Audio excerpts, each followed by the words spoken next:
الكافرين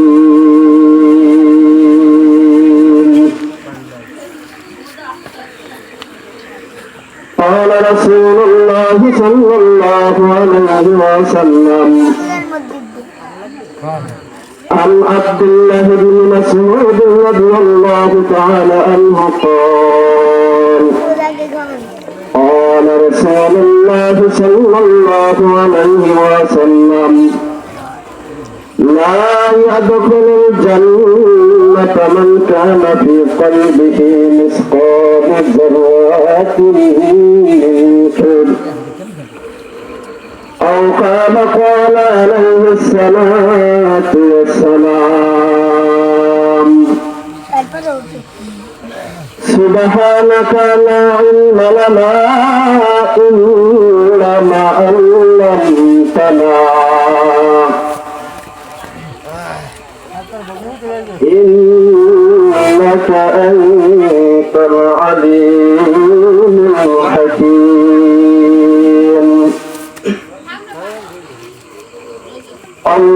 اللهم صل على محمد وعلى آل محمد كما صليت على إبراهيم وعلى آل إبراهيم إنك حميد مجيد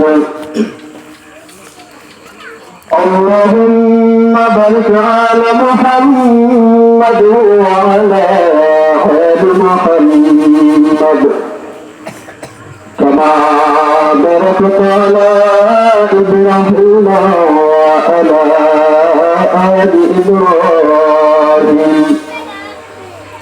إنك حميد مجيد شمس قمر سرك جميعا زمرتك شمس قمر سرك جميعا زمرتك دشكت بالأرض أسهر وسمندار نور مغفان برات القبوتار شام شهر ظلمت جو أحمر أسفار دربو نبو دربائي بلو زار بلو درد شجر کسی دنایا دربائي بلو کسی شجر کسی دنایا طالب उसी का उस जिसने बनाया طالب उसी का उस जिसने बनाया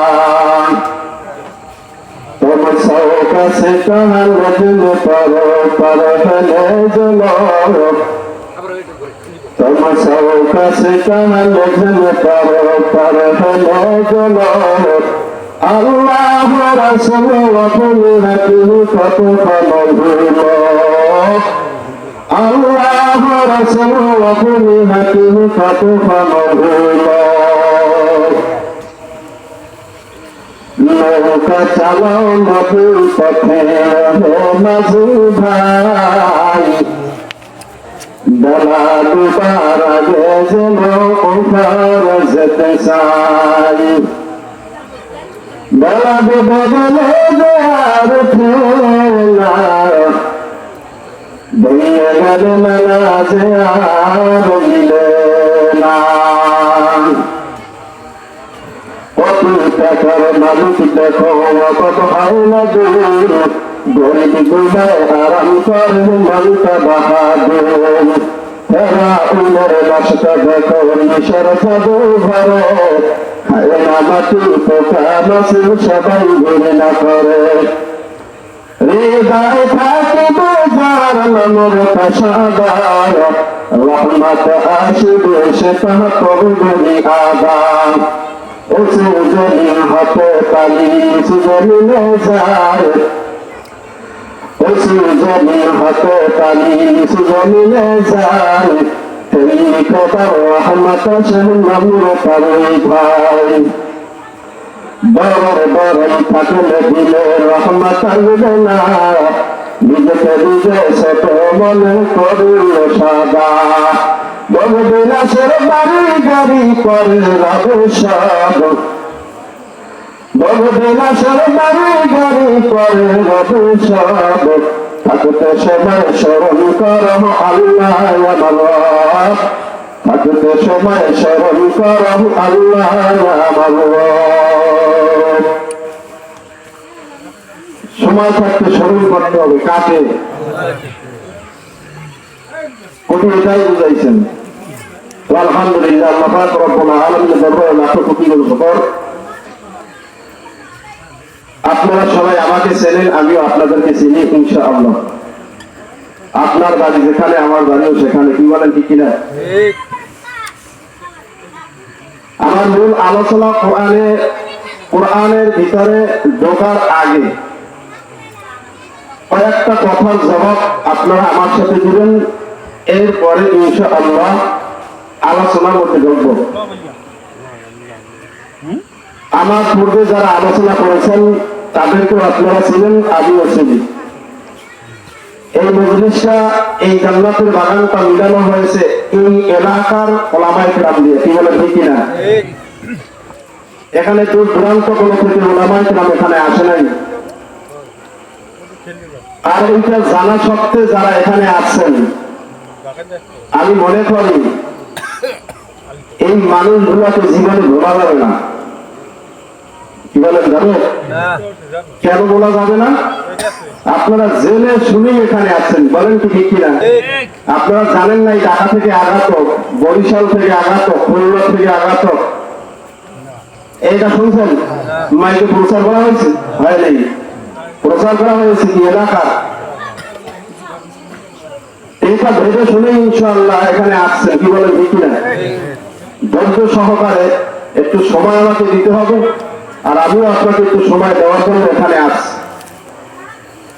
আর যে কটা কথা প্রশ্নের কথা জিজ্ঞাসা করবো আমি আপনারা জবাব দেবেন জবাব দেওয়ার পরে ইনশাআল্লাহ আমি আলোচনার মধ্যে ঢুকবো আর আপনাদের আলোচনার শুরু নামতে হবে আজকে যে আলোচনা আমি বিষয়ে নিয়ে আসছি সেই আলোচনাটা গুরুত্বপূর্ণ একটা আলোচনা আর এই আলোচনার মধ্যে যদি আমাদের এই সমস্যা জনক যদি কারো ভিতরে থাকে ইনশাআল্লাহ খাঁটি দিলে তওবা করে এই ময়দান থেকে আমরা এর থেকে মুক্ত হয়ে খাঁটি একজন আল্লাহওয়ালা হলে জান্নাতি লোক হয়ে এটা আল্লাহর কাছে আমরা আশাবাদী নিয়ে এই ময়দান থেকে ছাড়বো বলে বলছি না সবাই বলেন আলহামদুলিল্লাহ আমি জিজ্ঞাসা করবো কয়েকটা কথা এক নম্বরে আমাদের এলাকায় কেউ যদি মারা যায় জানাজা দেয় কে দেয় আলেমে দেয় আলেমে তো দেয় না ঠিক আছে কিন্তু এই কথা আমি জিজ্ঞাসা করিনি আলেম জানাজা দেয় না ঠিক আলেম ছাড়া কেউ জানাজা কি স্বাভাবিক মানুষই করতে পারে আলেমরাই জানাজা করি কিন্তু এই আলেমগুলি কোথায় এলাকার সত্য কথা বলছেন তো মিথ্যা বলবেন না সত্য এলাকারই নাকি আচ্ছা আপনার মা বাবা যদি মারা যায় এই এলাকার মধ্যে তার দোয়া মাগফিরাতের জন্য একটু দোয়ার জন্য আয়োজন করলে স্বাভাবিক পর্যায়ে বছরে বছরে মাসে মাসে তার জন্য চিন্তা চেতনা নিয়ে মা বাবার জন্য যে দোয়ার আয়োজনটা করেন এই স্বাভাবিক দোয়ার আলোচনার মধ্যে যে একজন আলেম থাকে কি থাকে না এরা আলেমের বাড়ি বই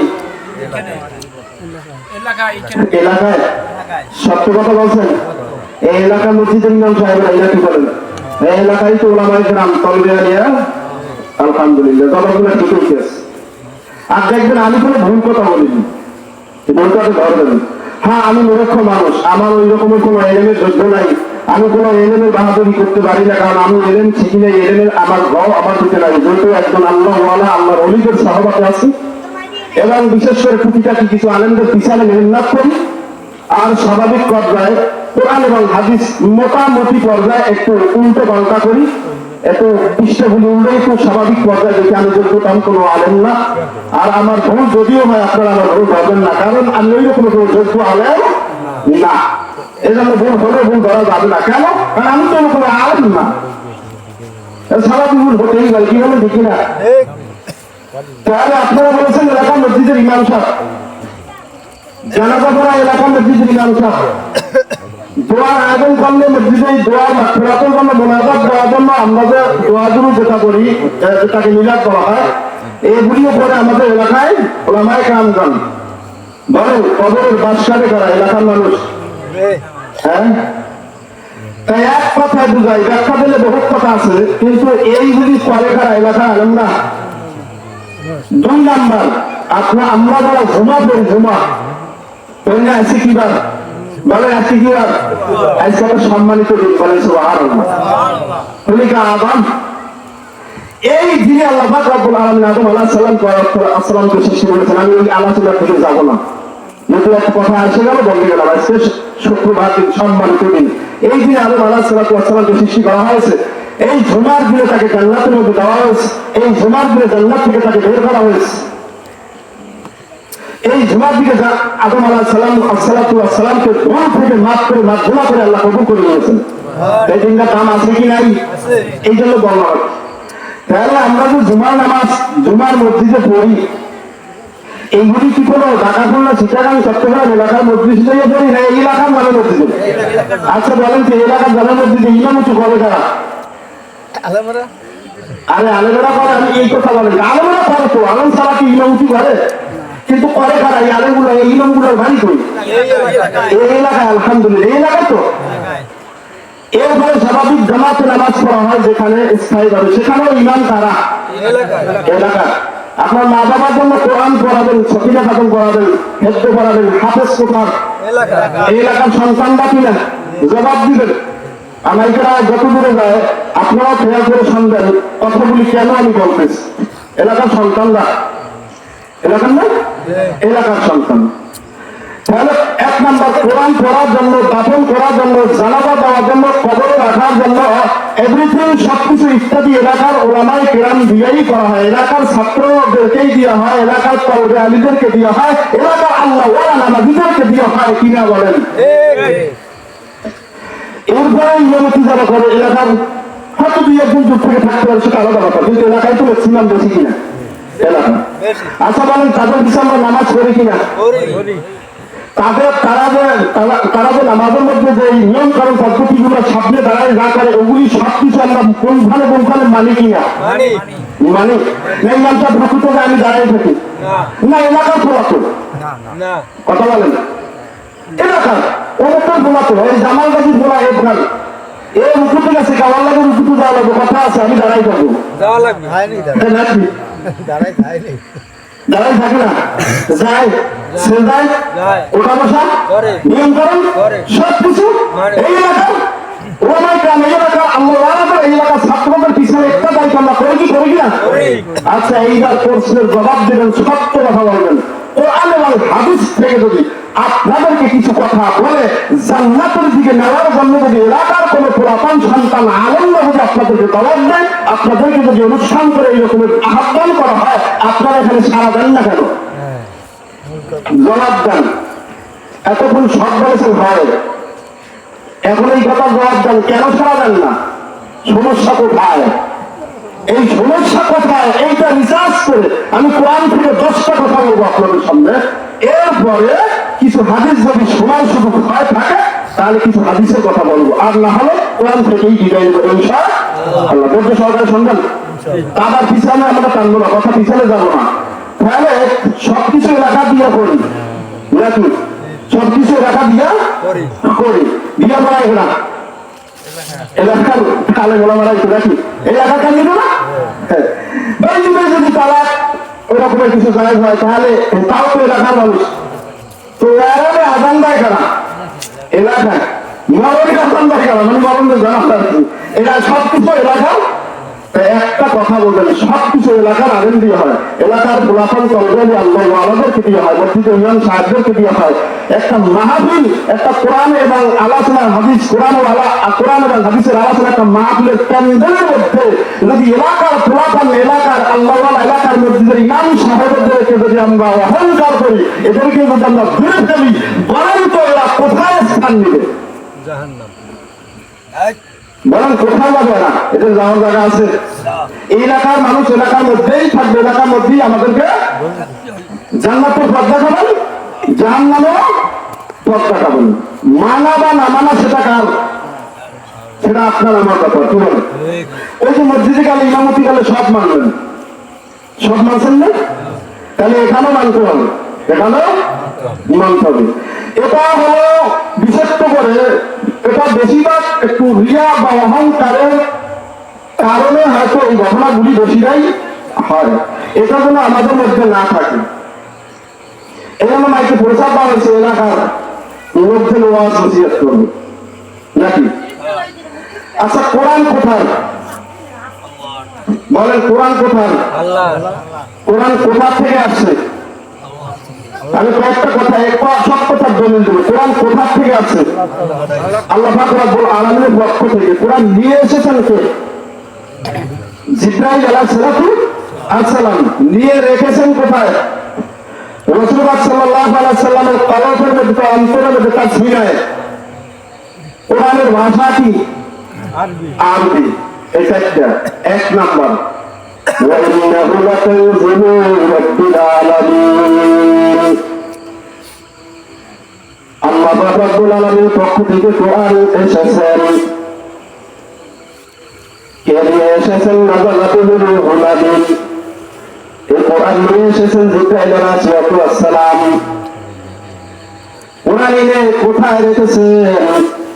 আলা কলবিকা লিতাকুনা মিনাল মুনজিরিন। কোরআন এনে রাসূলুল্লাহ সাল্লাল্লাহু আলাইহি সাল্লামের সিনার মধ্যে রেখেছেন। কোরআনের ভাষা কি? বিলিসান আরবিয়্যিন। কোরআনের ভাষা হলো সুস্পষ্ট আরবি ভাষা। তাহলে এই আলোচনা আমি আজকে করবো না, এই আলোচনার দিকে যাবো না, যেহেতু কয়েকটা কথা সামনে আসবে এগুলো বললাম। তা কোরআন কোথা থেকে আসলো? আল্লাহ পাক রব্বুল আলামিনের কাছে, জিবরাইল থেকে অবতীর্ণ হলো রাসূলুল্লাহ সিনায়। কোরআনের ভাষা হলো আরবি। বলেন এই কোরআন থেকে সারা গোটা দুনিয়ার আলেম ওলামা এই কোরআন থেকে কিছু কথা বলে না তাদের ব্যক্তিগত কোনো বানানো কোরআন আছে? কোরআন থেকে। এই কোরআন থেকে বলে সেটা বলছি, কিন্তু এই কোরআন থেকে কি এই আল্লাহ পাক রব্বুল আলামিনের দেওয়া কোরআন থেকে? না কোনো ওলামায়ে কেরামদের ব্যক্তিগত কোনো বানানো আবিষ্কৃত কোনো কোরআন আছে? নাই। এই কোরআন থেকেই তো এখন প্রশ্ন, বিভিন্ন দেশ থেকে বিভিন্ন ওলামায়ে কেরাম এই কোরআন থেকে কথা বলেন, মানতে পারেন, মানার জন্য দৌড়ান যান। এলাকার মসজিদের ইমাম সাহেব যখন কোরআন থেকে কথা বলেন, ও কি করবো, ও কি বলবো, ওর কথা হলো লাগে, কথা আসেনি, ওখানে যাওয়া লাগে, কথা আসেনি, এরকমের ঘটনা ঘটে কি?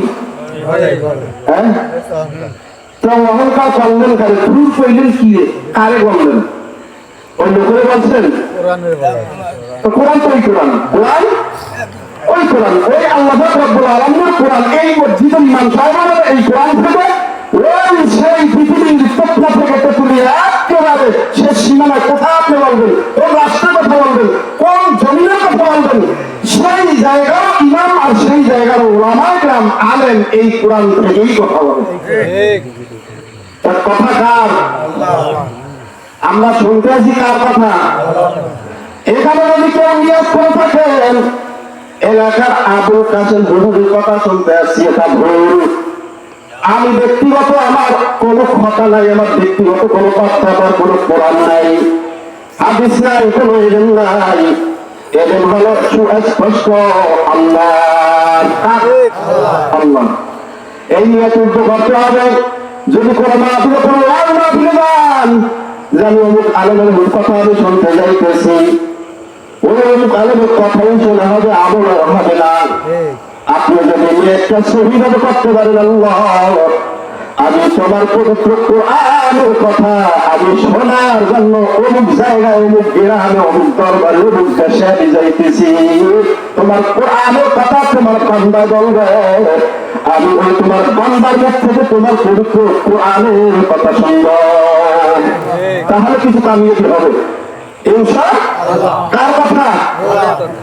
দলিল সূরা আলাক প্রথম যে আয়াতটা নাযিল হয়েছেন, ইকরা নবী আপনি পড়ুন। নবী বলেন মানাবিকারী আমি পড়তে জানি না। আবার বললেন ইকরা আপনি পড়ুন। নবী বললেন মানাবিকারী আমি জানি না, পড়তে আমি জানি না। তৃতীয়বার জিজ্ঞাসা করেন ইকরা আপনি পড়ুন। নবী বললেন মানাবিকারী আমি পড়তে জানি না। তিনবারে সারা কি আমি পড়তে জানি না। দেখেন পড়তে আমি জানি না। এইবার যখন জিব্রাইল সিনার সাথে সিনা মিলে যখন চাপ দিলেন, চাপ দেওয়ার পরে যখন বললেন এরপরে শব্দ কি হাফিজরা বলেন না, তাহলে আমরা তো আপনারা সহজ করবেন। এরপর আপনি ইসমি রাব্বিকাল্লাযী খলাক, নবী আপনি পড়ুন বিসমি রাব্বিকাল্লাযী খলাক। আপনি পড়ুন আপনার রবের নামে, যারা বলেন কার নামে? সুবহানাল্লাহ। কার নামে? কার নামে? রবের নামে। ওয়াজ করবেন কার নামে? নামাজ পড়বেন কার নামে? সামনে রাখবেন না সব রাখবেন কার নামে? গান করবেন কার নামে? পর্দা করবেন কার নামে? মিথ্যা ছাড়বেন কার নামে? মিথ্যা বলবেন কার নামে? দেখছেন আল্লাহ মিথ্যা তো বলা যাবে, এই জন্য মাঝখানে একটু লড়াবো না। বাকি মিথ্যা বলা যাবে না কারো নামে, মিথ্যা বলা যাবে না কারো নামে। ভাইয়ের ব্যাপারে ভাই মিথ্যা কথা বলে, মায়ের ব্যাপারে ছেলে মিথ্যা কথা বলে, বোনের ব্যাপারে বোনের মিথ্যা কথা বলে, স্বামীর ব্যাপারে স্ত্রী মিথ্যা কথা বলে, স্ত্রীর ব্যাপারে স্বামী মিথ্যা কথা বলে। বলো কি বলে না? মিথ্যা কথা তো কারো নামে বলা যাবে না। কোরআন পড়তেই যে কারো নামে, আল্লাহ বললেন কারো নামে, বলেন কারো নামে, আল্লাহ নামে। যেই বললেন আপনি পড়ুন রবের নামে, নবী বলে আমি টানা এক টানা 5 আয়াত তেলাওয়াত করলাম। সুবহানাল্লাহ। কয়খানা? এর আগে নবী কি বলেছেন? আমি পড়তে জানি না, আমি পড়তে জানি না, আমি পড়তে জানি না। তৃতীয়বারে সিনায় সিনায় চাপ দেওয়ার পর একটা শব্দ বাড়ায় বললেন ইকরা বিসমি রাব্বিক, পড়ুন আপনার রবের নামে। যখন রবের নামে কথা বলা শুরু করেন, আল্লাহর নবী বলবে না জবান থেকে টানা সূরা আলাকের 5 আয়াত নবী তেলাওয়াত করলেন। আচ্ছা তেলাওয়াত এই কথাটা কেন বললাম? সব কিছু করতে হবে কার নামে? ওয়াজ শুনতে আইছেন কার নামে? আমল করবেন কার নামে? নামান নামে। আমল করবেন কার নামে? আমাদের ভাই ভাই সম্পর্কে বাপি যা এই মসজিদের ইমামে আমার ওস্তাদ হিসেবে কাজ করে। এরা যদি বলে আজকের থেকে নামাজ আর ছাড়বেন না, নামাজ পড়বেন, এই কথাটা বলার পরে যে নামাজ পড়বেন, নামাজ পড়াটা পড়বেন যে কার নামে? এই ঈদের নামে না আল্লাহর নামে? আল্লাহর নামে আমল করতে বলছে, বলেন কার নামে? আল্লাহর নামে আমল করতে বললে কেন আপনি পিছকারি মারেন? কেন আপনি অহংকার করেন? কেন আপনি রিসারিসি করেন?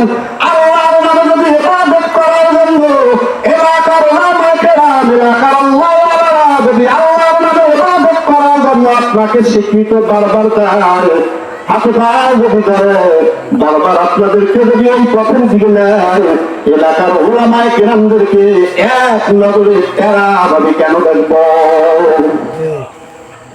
আমার নামে বলছি এবাদত করতে আমার নামে বলছি, কার নামে? এবাদত করেন কার নামে? রবের নামে তো সবাই বলে, রবের নামে এবাদত করো, কোরআন পড়ো রবের নামে। এখন যদি আমি আপনাদেরকে বলি কোরআন পড়েন, তখন আপনি কি কোরআন আমার নামে পড়বেন না আল্লাহ নামে পড়বেন? তা আল্লাহ নামে কোরআন পড়তে বললে দোষ কি? দোষ কোথায়? দোষ নেই। এখন আমি আলোচনা মধ্যে দেখতে পারি, তাই কিছু কথা বললে ইনশাআল্লাহ আমল করার চেষ্টা করতে পারবো। হাত জায়গায় ওয়াদা করতে হবে, বেশি কিছু না। আলহামদুলিল্লাহ হাত জানান ওয়াদা করানো, ওয়াদা করাইছি, এটা বেয়াদবি আমার আজকে, কিন্তু আমি তো আমল ক্লাস তেমন একটা বলতে পারি না। যাই হোক আল্লাহ করে এটা আমার বেয়াদবি হয়, তারপর এটা সমাজের দৃষ্টিতে একটু আল্লাহরে দেখাই যাবে। কারে হাতটাও জায়গায় দেখাইছেন? কারে? আমিও তো দেখাইছি, আমিও দেখাইছি, আপনারা লাগাইছেন, আল্লাহ দেখছেন, আমিও দেখাইছি, আল্লাহ দেখছে। তার উদ্দেশ্য হলো আল্লাহ। আমি একটা বিষয়ের উপরে কয়েকটা কথা কোরআন থেকে আমি বলবো, যদি আমাদের মধ্যে যদি এই বিষয়গুলি থাকে, আজকে থেকে ইনশাআল্লাহ এই ময়দান থেকে এটা দোকান থেকে পরিষ্কার করে বের করে দেবো ইনশাআল্লাহ। হ্যাঁ, আমার সাবজেক্ট হলো আজকে যে আমি আলোচনা করেছি, আমি আলোচনার আগে যে কথাগুলি আমি বললাম, একটা বিষয় সেই বিষয় হলে অহংকার, অহংকার, হিংসা। কে রে তুমি হিংসা করবো? অহংকার, হিংসা, রিয়া, তাকাব্বুর, এগুলো কি? বলেন এগুলো কি? ওলামা কেরাম এগুলোর ব্যাপারে আজকে কি বলে নাই? আজকে আমাদের নতুন ওনারা আমি তো বলছেন এরপর আপনাদের হিংসা আছে, এগুলি আর থাকতে পারবে না। এই অহংকার কারা কারা করেছেন, অহংকার করার পরিণাম কাদের কি হয়েছেন, এই বিষয়ে কোরআন থেকে 10টা কথা আমি আপনাদের সাথে বলবো। এখন আমি আলোচনায় যাইতে পারি ইনশাআল্লাহ, কি বলেন? আলোচনায় যাওয়ার আগে ইনশাআল্লাহ মহব্বতের সাথে আবার একবার দুরূদ শরীফ পড়ি। اللهم صل على محمد وعلى آل محمد كما صليت على إبراهيم وعلى এখানে দুজন হাফেজ আছে, আমি মিথ্যে বলা কোনো সুযোগ নেই। সূরা বাকারা 34 নম্বর আয়াতে রদ করেছি। এরপরে আপনাদের সামনে যে একটা হাদিস পড়েছি 168 নম্বর হাদিস। এই হাদিস এবং এই কোরআনের আয়াতের মাধ্যমে এরপরে পর্যায়ক্রমে ইনশাআল্লাহ কোরআন আয়াতগুলো আনবো। যদি কিছু কথা আল্লাহ আপনাকে আমাকে বলার মতো তৌফিক দান করে দেন, ইখলাসের সাথে বলেন, ইখলাসের সাথে আল্লাহর ওয়াস্তে মানে আল্লাহর জন্যে ইখলাসের সাথে খুলুসিয়াত নিয়াইতে এই মজলিসে বসছি এবং এই মজলিস থেকে আল্লাহকে খুশি করে ইনশাআল্লাহ এখান থেকে বলবো ইনশাআল্লাহ। তাহলে রাগারাগি করা যাবে না। আমার কথা শোনার পর একটু রাগ করতে পারি, কিন্তু রাগ করা যাবে না। কেন যাবে না? কারণ আমি তো আমার কথা বলবো না, আমি কথা বলবো কার? আল্লাহ। আমি আপনাদের সাথে যে আয়াত প্রয়োগ করেছি, এই আয়াতে আল্লাহ রব্বুল আলামিন বলেন, وَإِذْ قُلْنَا لِلْمَلَائِكَةِ اسْجُدُوا لِآدَمَ فَسَجَدُوا إِلَّا إِبْلِيسَ أَبَى وَاسْتَكْبَرَ وَكَانَ مِنَ الْكَافِرِينَ। আল্লাহ বলেন, আমি আদমকে বানাইলাম, বানানোর পর ফেরেশতাকে বললাম তোমরা আদমকে সিজদা করো। ইবলিস ছাড়া সবাই সিজদা করেছে, ইবলিস সিজদা করে নাই। আবা ইবলিস অস্বীকার করলো, ওয়াস্তাকবারা অহংকার করলো, ওয়া কানা মিনাল কাফিরিন, ফলে সে কাফের হয়ে গেল। বলেন নাউযুবিল্লাহ। কথাগুলি একেবারে স্পষ্ট, মাইকে ডিস্টার্ব দেয়, যাই হোক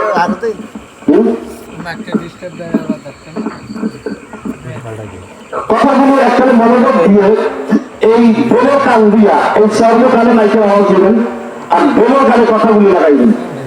আমি ব্যাখ্যা পজিশন বেশি দিতে পারবো না, রাত্রেও হয়তো বেশি হয়ে যাবে ইনশাআল্লাহ। কথাগুলি একেবারে সুন্দর সহকারে কিছু সময় কথাগুলি শুনবেন। আল্লাহ পাক রব্বুল আলামিন কি বললেন? ইবলিসকে, ফেরেশতাকে বললেন তোমরা সিজদা করো আদমকে। ইবলিস ছাড়া, ইল্লা ইবলিস, ইবলিস ছাড়া সবাই সিজদা করেছে। ইবলিস অহংকার করেছে, ফলে সে কি হয়েছে?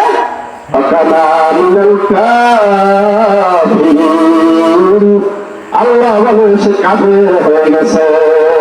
তাহলে অহংকারের কারণে ইবলিস সওদা করতে পারে নাই। কিসের কারণে? অহংকারের কারণে। আমার আজকে পালাটাই হবে এই একটা সাবজেক্ট।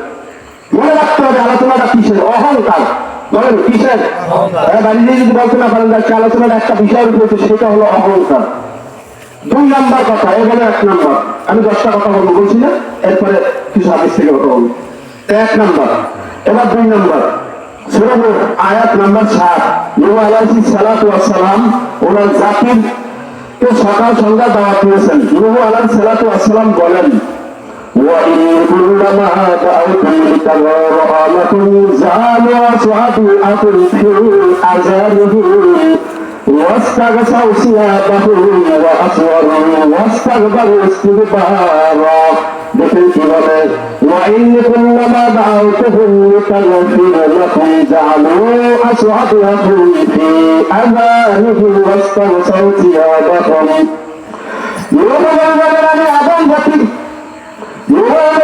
আমি আমার জাতিকে যখন দাওয়াত দিলাম, তারা তাদের আঙ্গুলগুলো কানের মধ্যে ঢুকায়, তারা তাদের শরীরগুলো কাপড়ের মধ্যে ঢুকে নেয়, তারা অবিচার থাকে, বন্ধ করে আর অহংকার কর্ম বলেন বলে আমি দাওয়াত দিলাম, সকাল সন্ধ্যা আমি দাওয়াত দিলাম, দাওয়াত গ্রহণ করে নাই। তারা আঙ্গুলের কানের ভিতরে আঙ্গুল ঢোকায়, কাপড় দিয়ে তাদের শরীরকে দেখে নেয়। কিসের কারণে বলেন? কিসের কারণে? এই জামানায় অনেক মানুষ আছে দাওয়াত দেওয়ার পর সত্যকে মানুষগুলা সত্যকে অহংকারের সাথে অস্বীকার করে আর বলে তুমি কোনো ক্রান্ত না। প্রত্যেক মাসে প্রত্যেক বছর কি দাওয়াত দিতে বের হও আর আমাকে বিশ্বাস করতে আসো। আছে না এমন মানুষ? পায় বিশ্বাস করতে আসো, বলেন আছে কি না? আছে না? অহংকারের সাথে দাওয়াত প্রত্যাখ্যান করে। নূহ নবী বলেন আমি যখনই দাওয়াত দিই তারা আঙ্গুলগুলো কানের মধ্যে ঢুকায়, শরীরটা কাপড় দিয়ে দেখে নেয়, অহংকার করে। আল্লাহ পাক রব্বুল আলামিনের কাছে নূহ নবী দোয়া করলেন,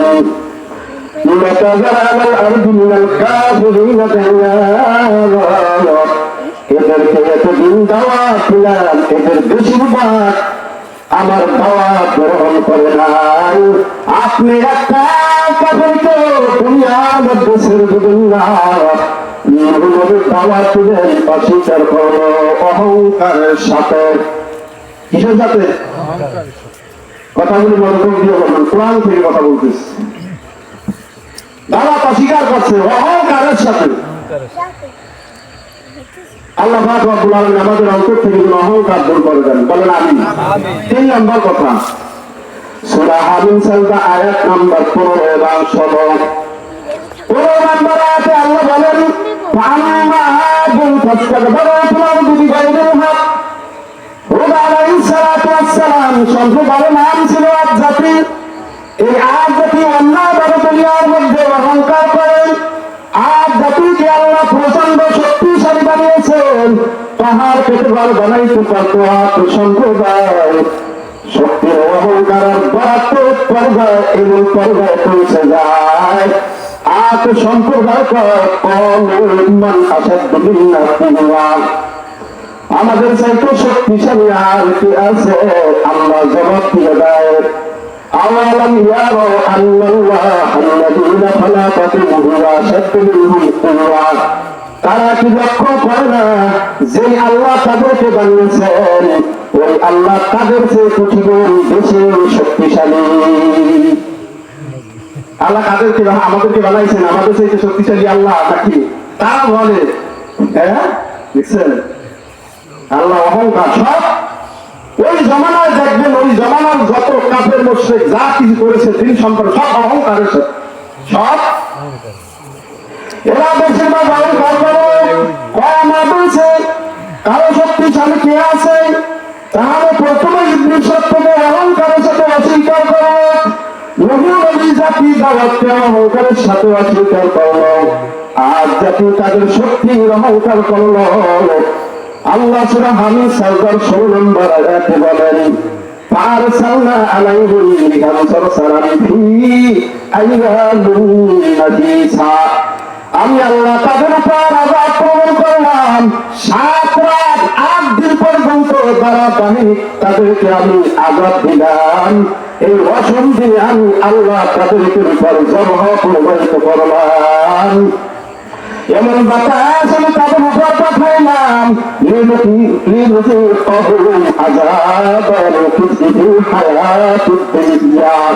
আমি তাদেরকে ভোগ করাইলাম, পার্থিব জীবনে অপমান ভোগ করাইলাম। আল্লাহ বলেন শোনো মানুষ, আযাব আখিরাতি আফজার ওয়া হুম লা ইনসারুন। আখিরাতের আযাব কিন্তু আরো অধিক লাঞ্ছনাদায়ক। ওয়া হুম লা ইনসারুন, সেখানে তারা কোনো সাহায্য পাবে না। তারা কি বলবেন? অহংকার করা যাবে না? জবাব দেন। মাঝে মাঝে কি জিজ্ঞেস করুন, আলোচনা কিসের? অহংকার। অহংকার। এটা থেকে যদি মুক্ত হতে পারে ইনশাআল্লাহ আশা করা যায় আমরা খাঁটি একজন মাসুম, ইনশাআল্লাহ আমরা খাঁটি একজন আল্লাহওয়ালা হয়ে যেতে পারবো। এইগুলো যদি আমাদের ভিতরে না থাকে, আর এটা ভিতরে থাকবে হাজার হাজার লক্ষ লক্ষ কোটি কোটি অসংখ্য অগণিত ফেরেশতার মধ্য থেকে একজন ফেরেশতা শুধু কাফের হয়ে ইবলীস হয়ে গেছে। একটু আগে বললাম না কিসের কারণে? কিসের কারণে? হ্যাঁ, এটা মনে রাখতে হবে, মোট পর্যন্ত মনে রাখতে হবে। অহংকার সিনার ভিতরে থাকলে সে জান্নাত পাবে না। আলোচনায় আসবে সাথে ইনশাআল্লাহ আশা করা যায়। আল্লাহ বলেন দুনিয়াতে আযাব ভোগ করাইলাম, আখিরাতে আযাব আরো অধিক লাঞ্ছনাদায়ক। ওয়াহুম লা ইনসারুন, সেখানে শক্তিশালী আজাতিকে সাহায্য করা হবে না। 4 নম্বর সূরা আরাফ আয়াত নম্বর 75 এবং 76। সালেহ আলাইহিস সালাতু ওয়াস সালাম নবীর নাম, ওনার সম্প্রদায়ের নাম সামুদ সম্প্রদায়। মন দিয়ে কথাটা শোনেন। এই আয়াতে আল্লাহ কি বলে দেখেন, 75 নম্বর আয়াত, الذين استكبروا من قوله للذين استضعفوا لمن آمن منكم أتعلمون أن صالحا مرسل من ربه। সালেহ নবীর সম্প্রদায়ের মধ্যে যারা কাফের, কি আছে? সালেহ নবীর সম্প্রদায়ের মধ্যে যারা কাফের নেতা, সালেহ নবীর সম্প্রদায়ের মধ্যে এই সমস্ত নেতৃস্থানীয় ব্যক্তি যারা অহংকার করলো, এই আয়াত দ্বারা বোঝা যায় ক্ষমতা পাইলে মানুষ অহংকারী হয়ে যায়। ক্ষমতা পাওয়া এটা ভালো কথা, ক্ষমতা যদি আল্লাহ কাউকে দান করে এটা আল্লাহর নিয়ামত, আল্লাহর পক্ষ থেকে। তবে অহংকার আসাটা খারাপ।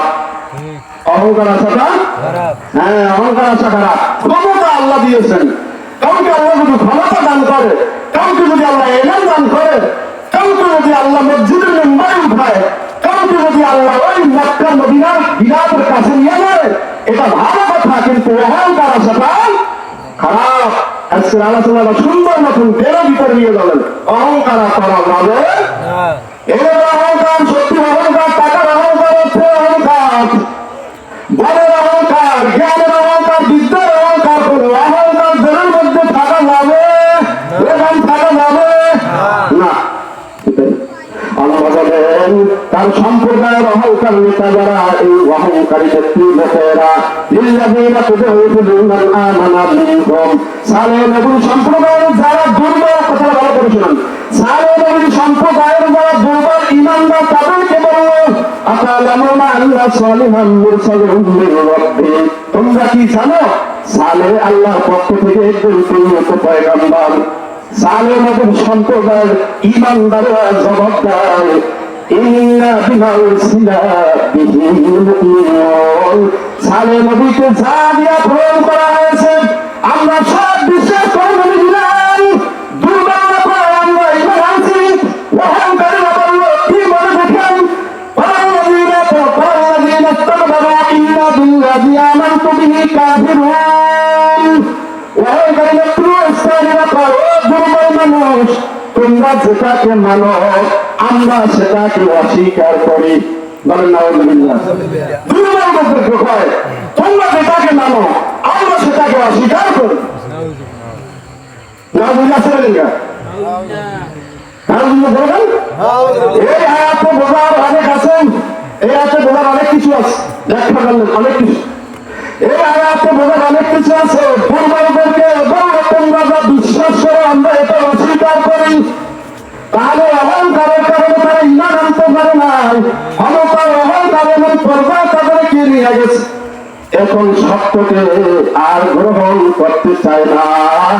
এই গেল সূরা আরাফের ৭৫ এবং ৭৬ নম্বর আয়াত।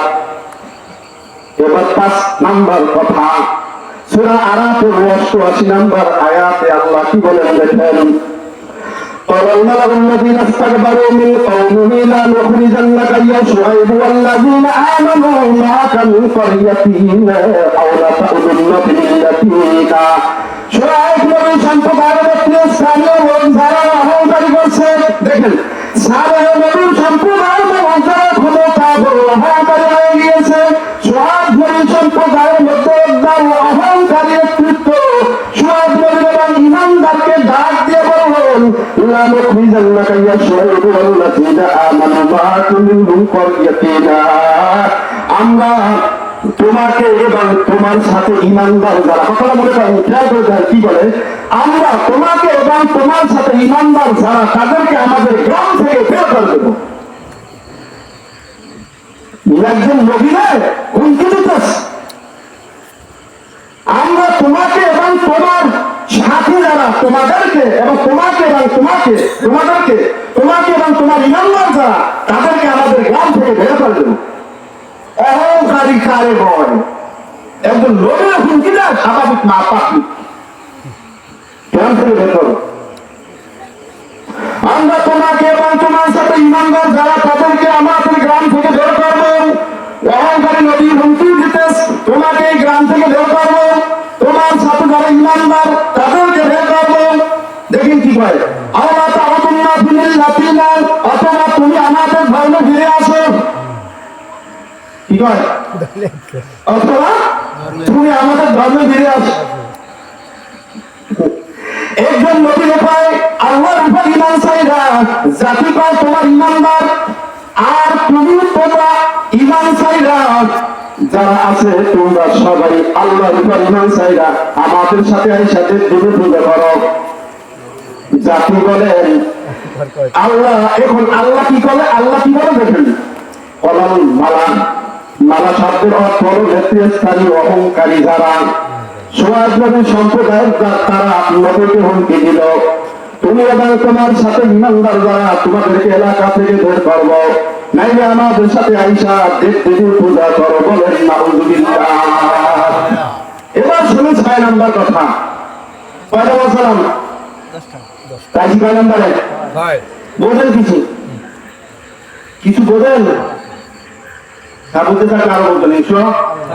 আমরা এখানে যে কজন উপস্থিত আর এলাকার মধ্যে মা বন্ধু যারা আছেন, আমার শ্রোতদের ভাইগুলো যারা আছেন, আমার আলোচনাটা একটু মনোযোগ সহকারে শুনবেন। এই জন্য আপনাদের ভিতরে যেগুলি থাকে ইনশাল্লাহ সব স্থাপন করে দেব।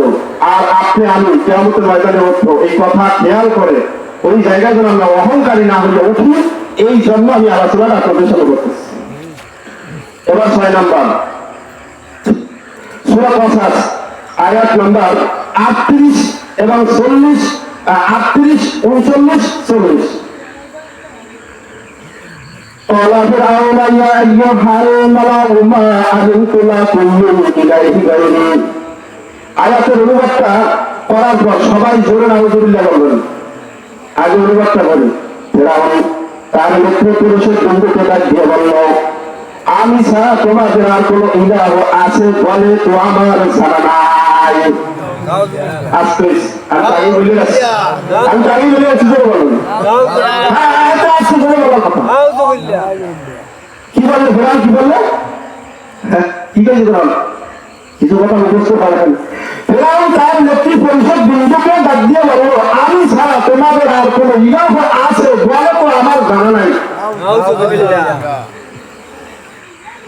দেখুন অহংকার তাকে কোথায় নিয়ে গেছে। এরপর কি বলে দেখেন, মুসা আমাকে দাওয়াত দিল, তার নাকি বলে একজন ইলা আছে। মুসা আমাকে দাওয়াত দিল, তার নাকি বলে একজন ইলা আছে। আল্লাহ না ইলি আমাকে ফেরাউন ডাক দিয়ে বলে, হামান আলা তিন, হামান তুমি মাটি ফেরত বানাও, বানানোর পর আল্লি সরহা, এই ইটের মাধ্যমে বিশাল একটা পরিষদ বানাও। বর্তমানে জমানায় কিছু মানুষ বলে ইটের আবিষ্কার বলে কেবলমাত্র নূতন আবিষ্কার। ইটের আবিষ্কার বলে নূতন। আল্লাহ কোরআনে হাজার হাজার বছর আগে বললেন ইটের কথা। কোরআনে কত আগে ফেরাউনের জমানায় ইটের কথা এসেছে। এরা কি নূতন আবিষ্কার না আরো অনেক আগে ভুলবে? কোরআনে আল্লাহ বলে কি দেখেন, এই যে ফেরাউন বলতেছে আমান তুমি আমার জন্য আমার ইট পুরাও, মাটি পুরা ইট বানাও। এই ইট দিয়া ভাজাল্লি সারহা, তুমি বিশাল বড় প্রসাদ বানাও। আমি যাতে প্রসাদের উপর ওইটা মুসার ইলাকে যেন দেখতে পাই, এটা ফেরাউনের বক্তব্য। আমি প্রসাদের উপর ওইটা মানে মুসার ইলাকে দেখতে পাই, এটা কার বক্তব্য? ফেরাউনের বক্তব্য। কয় কেন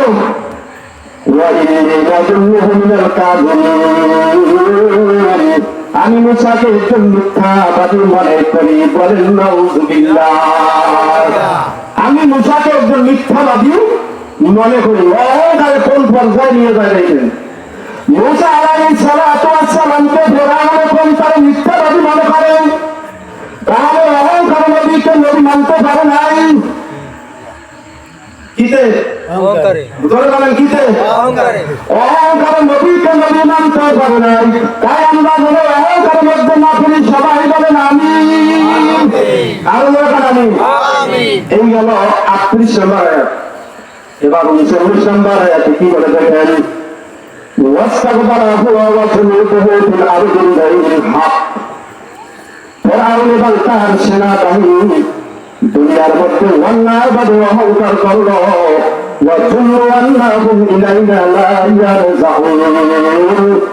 তারা মনে করো আমার কাছে তাদেরকে ফেরানো হবে না। যারা সাথে আছেন বলেন আমরা একদিন কার কাছে ফিরে যেতে হবে? কার কাছে? তারা মনে করলো, আল্লাহ বলে তারা মনে করলো আমার কাছে তাদেরকে আর ফিরানো হবে না। এটাই তারা মনে করছে। এরকম বর্তমানে দুনিয়ার সারা পৃথিবীর জমিনে তারা সঙ্গে দুই একজন পাওয়া যাবে কি সামনে না যাবে। এবে টালি লান দাও, জিকির করেন লা ইলাহা ইল্লাল্লাহ। কারণ তো যাওয়ার কথা, কারণ জিয়ারত তো লইছি ইয়াতে লা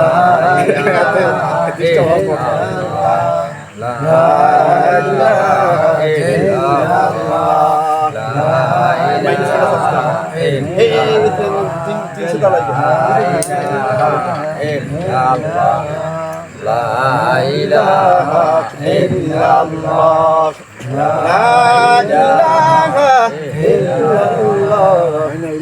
ঘুরাই লাগাও, ঘুরাই দে, উল্টো উল্টো করছে, ঘুরাই দে, ঘুরাই দে।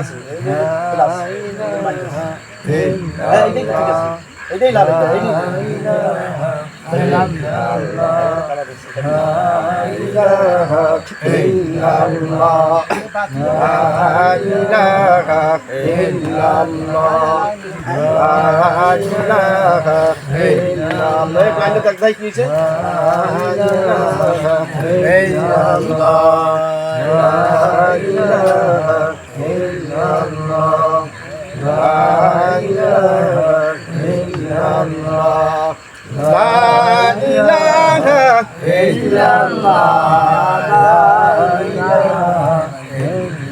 কামনি ঘুরাই দিদি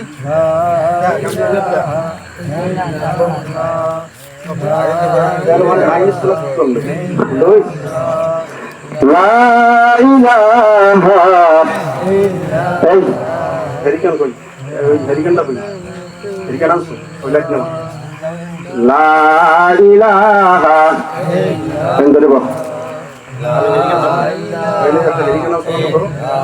এটা আনো না ওই তো জানো না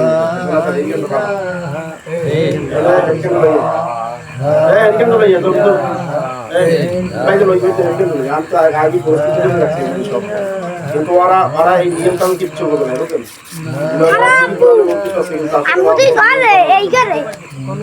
আমি সব কিছু বুঝে রাখতাম তার কারণে কারেন্টের ব্যাপার যে কোনো মুহূর্তে কারেন্ট দেখি